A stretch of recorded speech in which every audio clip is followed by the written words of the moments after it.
Assalamualaikum warahmatullahi wabarakatuh. Bertemu lagi dengan saya Abdul Rahim di Solo Podcast. Ini season pertama, episode ke-11 ya. Jadi kita sudah masuk episode 11. Kita akan membahas tentang bagaimana prospek kripto ke depan. Apakah kripto nanti akan bullish kembali atau bullshit ya. Di sini saya coba mau membagikan ke teman-teman ya tentang berita dunia cryptocurrency. Oke, ini saya ambil berita-berita tentang cryptocurrency dari CNBC ya. Di mana nasib kripto ke depan ini kalau menurut politisi asal Amerika itu bullshit ya, karena betul-betul jeblok ya. Ini betul-betul ya hancur karena dimulai dari Terra USD dan Terra Luna, besutan dari Terraform Lab, kemudian beberapa token atau yang lain. Yang terakhir ini exchange FTX yang sempat meraih nomor 3 terbaik di dunia, exchange terbaik nomor 3 di dunia, diaudit oleh auditor nomor 17 dengan ranking 17 di dunia. Itu pun hancur. Jadi kalau menurut Senator John Tester dari Partai Demokrat, nah ini kripto itu adalah bullshit. Ini dia katakan bullshit. Nah, kalau misalkan kita lihat pergerakan kripto, ini memang sulit untuk membuat kita kaya lagi seperti di tahun-tahun kejayaannya pada tahun 2021 ya, di mana dia melonjak tinggi ya. Sekarang hampir mencapai ya sudah rendah, betul ya, rendah. Nanti kita akan lihat. Kemudian di sini top losernya kripto ini ada Neutrino USD, Hobby Token, Chain, Internet Komputer, dan Tron. Ini sudah top loser di dunia kripto. Kalau gainer masih Lido, DAO, Solana, Ethereum Classic, Near Protocol, sama BitDAO. Ini yang masih top gainer. Gitu. Tapi ya kalau nanti kita lihat di candlestick-nya itu analisis teknikalnya, nanti kita mau lihat nanti kayak gimana ininya ya. Kemudian untuk ke depan sih, kalau menurut aku Bitcoin ini tidak cocok lagi untuk dijadikan investasi karena harganya itu bisa jadi nol itu. Nah, bisa jadi nol. Apalagi ya kalau misalkan ini dijadikan sebagai alat tukar yang sah seperti halnya di El Salvador. Ya kan, kita semua tahulah bahwa ada beberapa negara yang melegalkan mata uang kripto ini seperti El Salvador. Kemudian yang saya tahu Zimbabwe, kalau nggak salah, yang melegalkan itu ya kan. Kalau Zimbabwe itu hancur juga itu. Zimbabwe apa Mozambik, pokoknya negara yang hancur itu sudah keteteran, udah itu yang melegalkan. Jadi untuk apa menahan inflasi yang betul-betul tinggi, maka mereka menggunakan cryptocurrency. Bahkan di Bank Sentral India itu mewaspadai kalau misalnya mata uang kripto ini bisa membuat negara itu hancur. Kemudian, nah ini kita lihat beritanya tentang cerita dari El Salvador. Ekonomi yang diambang kehancuran karena cryptocurrency ini tanggal 27 Januari 2022. Ya, Januari 2022 di tahun kemarin ya. 1 tahun kemarin. Itu aja sudah memprediksikan kalau misalkan El Salvador yang pertama kali melegalkan mata uang cryptocurrency di negaranya, itu ya bakalan hancur juga. Itu bakalan hancur. Ya karena cryptocurrency ini, karena ya itu tadi, kripto ini apa ya? eh Gimana? Bantalannya itu seperti apa? Bantalan supaya mata uang itu bisa apa ya? Terus naik kayak gitu, nggak cepat turun seperti itu kan? Bayangkan aja kalau misalkan eh, naik turunnya itu volatilitas yang sebegitu tinggi dijadikan alat pertukaran itu seperti mata uang, jujur sangat berbahaya ya. Ini kita lihat negara-negara yang melegalkan mata uang kripto dan juga yang sempat melarang. Ini ada beberapa yang melegalkan, ada juga yang melarang. Dari kompas.com, ini coba kita kalau kita lihat, kalau yang melarang itu Cina, itu secara terang-terangan melarang perdagangan mata uang kripto. Ini salah satunya adalah Bitcoin.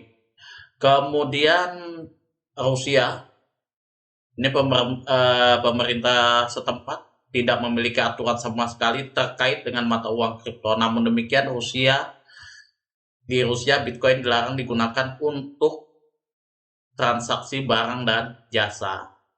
Kemudian Vietnam dan pemerintah setempat menegaskan bahwasannya Bitcoin adalah metode pembayaran yang legal.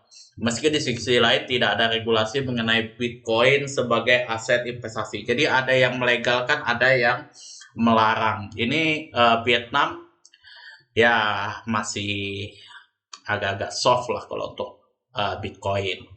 Nah, kalau Bolivia, Kolombia, dan Ekuador ini telah melarang penggunaan Bitcoin dan mata uang kripto lainnya. Sementara itu di Kolombia, Bitcoin dilarang digunakan baik sebagai mata uang ataupun aset investasi.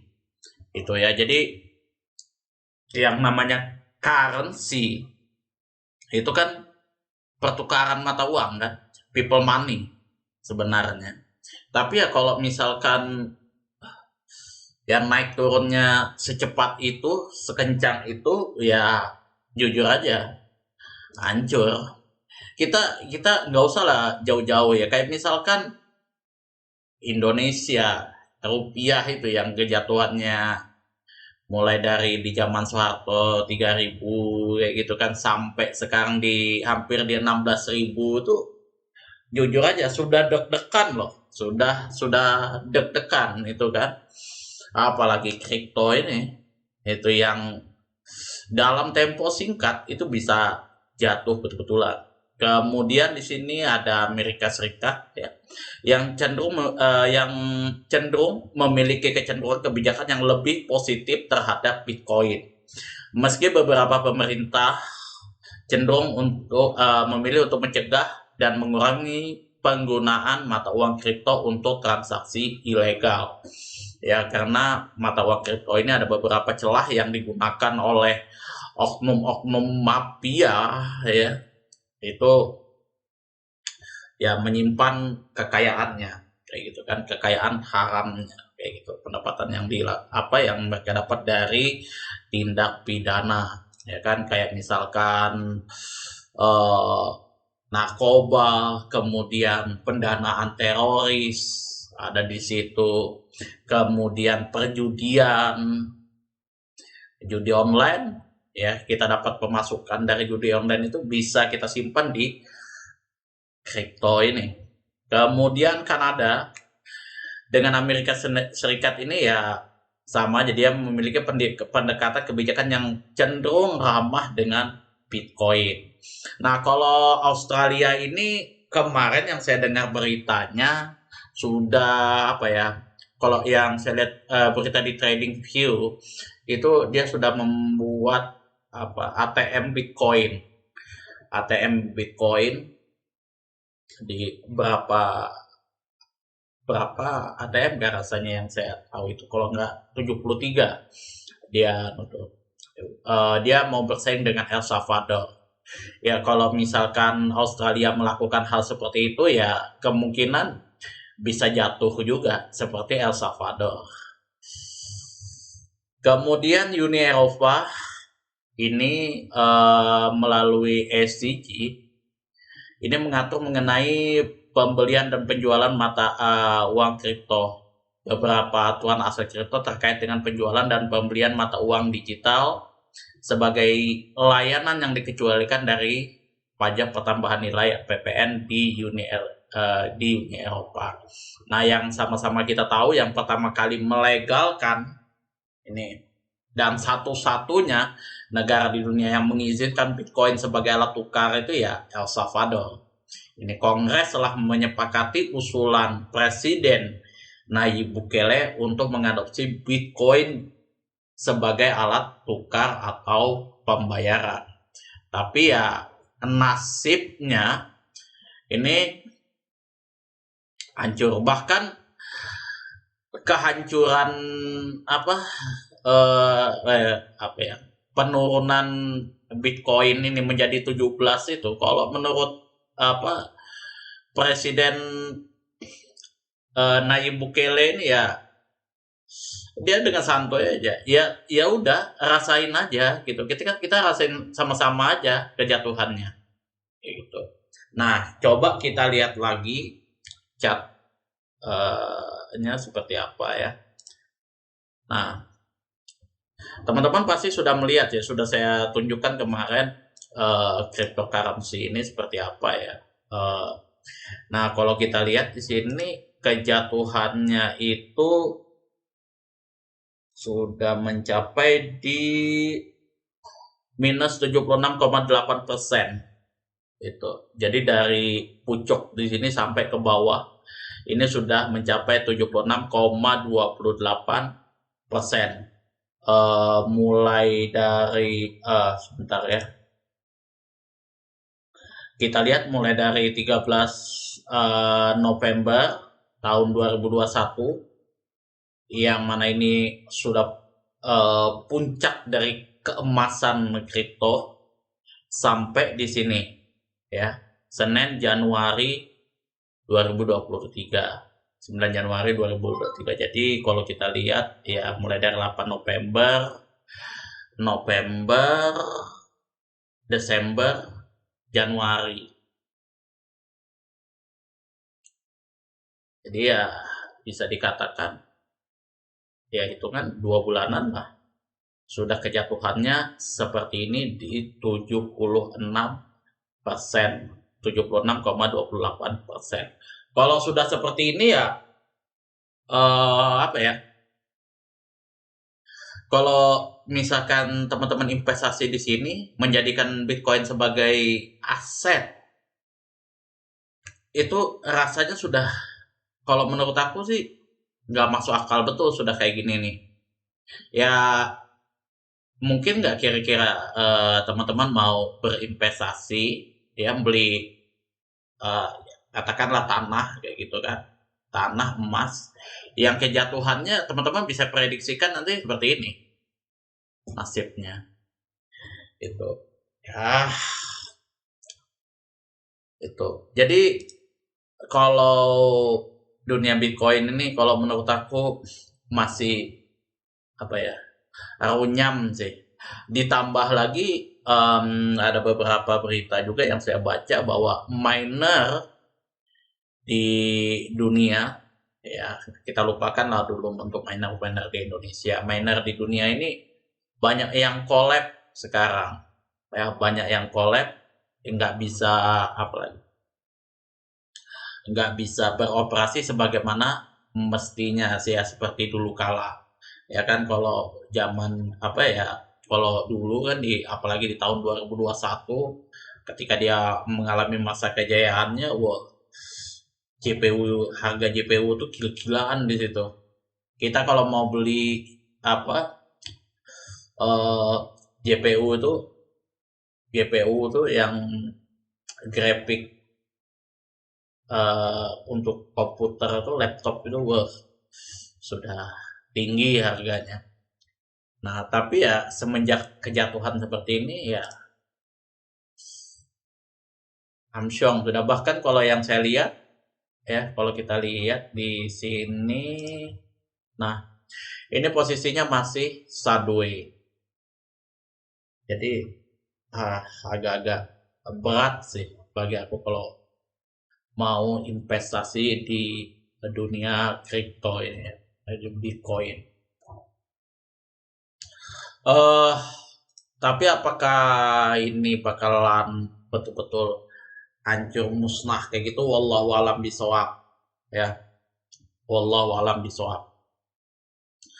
Tergantung bagaimana ekosistem atau mereka berbenah aja lagi. Ya orang-orang pucuk tertinggi daripada dunia kripto ini kan melakukan pembenahan besar, apa revolusi besar-besaran. Intinya em, karena sistem mereka desentralisasi ya kan, semangat mereka itu ingin lepas dari dunia perbankan seperti seperti The Fed kayak gitu kan, ini bank sentral dunia, ya hancur kayak gini ya sudah, semangat itu pun saya rasa pupus kayak gitu kan. Bahkan kayak kasusnya Terra Luna itu aja, menteri keuangan Amerika Serikat itu sampai turun tangan ikut berkomentar masalah kejatuhan Terra Luna itu. Sedih sih.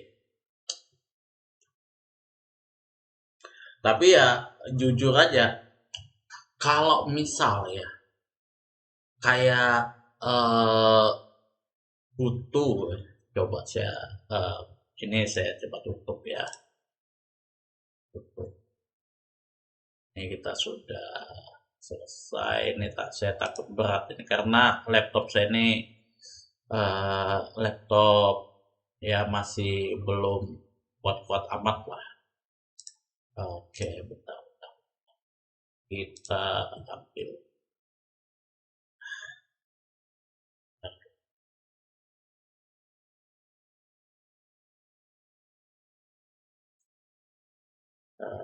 lihat. eh, nah, kita lihat di saham.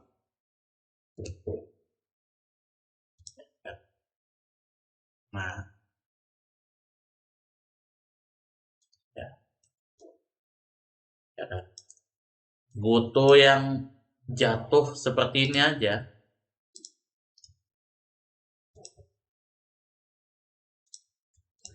Ini cukup mengkhawatirkan loh, ya. Banyak yang eh, mengatakan ya khawatir lah keadaan Goto yang seperti ini yang trennya itu masih jatuh seperti ini kan. Ini fundamentalnya kuat. Fundamental Goto ini kuat. Saya ngakui, kalau misalkan market cap-nya Goto ini hampir 100 triliunan lah itu. Dan karena dia gabungkan antara Gojek dan Tokopedia.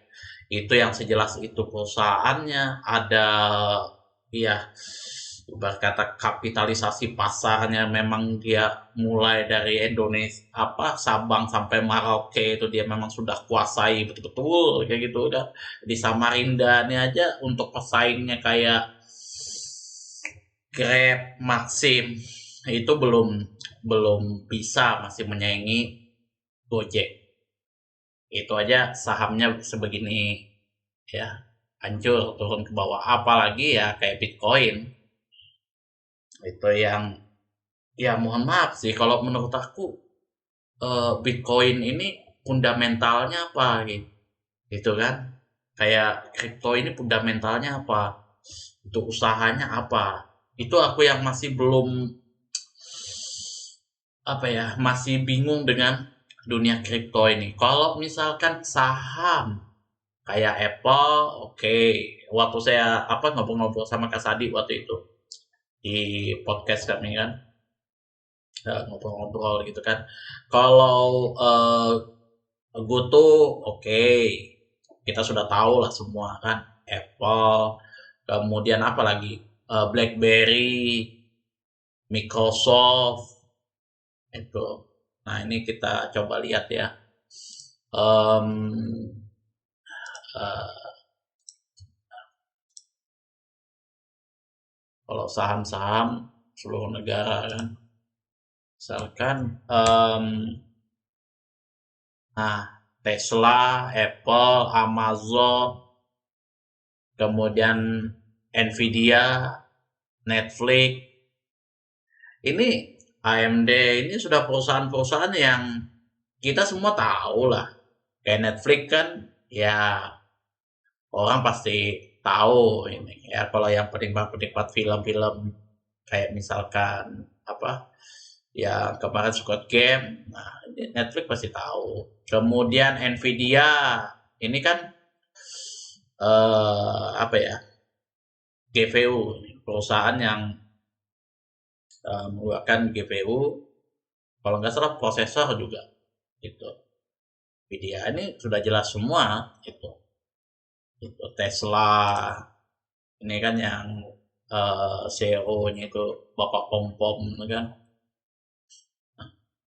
Ini aja kayak gini. Dan kalau untuk ini fundamentalnya bagus, cocok untuk kita investasikan di sini. Ya walaupun kita tahu yang namanya pasar itu pasti mempunyai 3 siklus, ya. Kita ambil aja lah simpel-simpelnya itu kayak bullish, bearish, dan sideways. Itu sudah pasti. Nah, kalau yang seperti ini dia punya, ini posisinya bearish, tinggal kita ambil kesempatan di mana entry point-nya seperti itu. Nah, ini ada bullishnya, ada bearishnya, ada segala macam, dan ini biasa. Overall biasa kalau bagi aku. Nah, kalau misalkan kita ambil di uh, uh, ya secara umumnya itu, nah dia seperti ini. Tuh, ya, ini kemudian dia posisinya bearish ya. Coba kita lihat. Posisinya dia masih bearish. Kalau kita ambil dari sini lah, ya kan?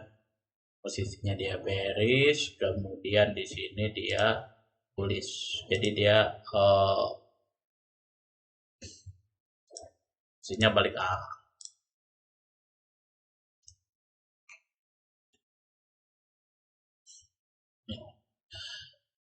Dan untuk sekarang yang saya lihat di beberapa berita bahwasanya ekonomi global sudah mengalami masa perlambatan ekonomi ya. Jadi kita menghadapi perlambatan ekonomi, di mana ini bakalan panjang ya akibatnya ini. Dan Indonesia yang biasa diprediksi IMF itu eh, ada di 5, pertumbuhan ekonominya ada di 5%, itu mungkin bisa dipangkas menjadi 4,8%. Itu 4 sampai 4,8 sampai 5%. Itu pun juga masih terkorek, bisa terkerek kalau misalkan Indonesia nggak hati-hati betul di tahun-tahun seperti ini. Itu karena jujur aja ini sudah masa-masa gelap gulita ya. Yang fundamentalnya bagus hancur, apalagi kayak Bitcoin ya kan. Nah, kita coba lihat lagi kalau di crypto ini apalagi. Ethereum klasik ya. Crypto itu Ethereum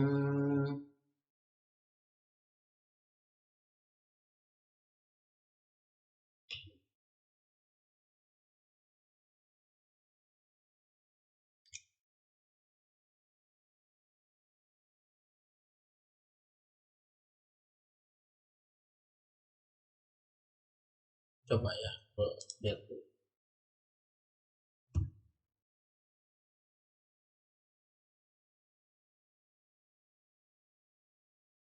Oh, dia nggak bisa kelihatan di sini kayaknya. Kalau Ethereum klasik itu, dia di ini Coinbase, Coin Market Cap. Kita bisa lihat di situ. Ini lain. Tapi kalau misalkan coba-coba kita lihat aja Ethereum USD. Ethereum USD ya, saya lihat. Kemarin juga sudah saya tunjukkan ke teman-teman ya, Ethereum USD ini aja masih dalam keadaan bearish kayak gini.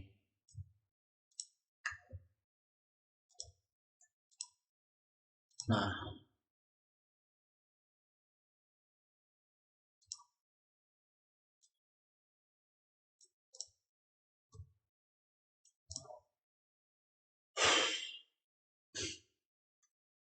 jadi ya saya hanya berdoa buat teman-teman ya, semoga di tahun 2023 ini ya kita diberikan kesehatan, em, kita juga sama-sama berbenah lagi ya kan, sudah siap-siap ancang-ancang betul-betul menghadapi ekonomi global yang wallahu alam kayak gimana nanti keadaan.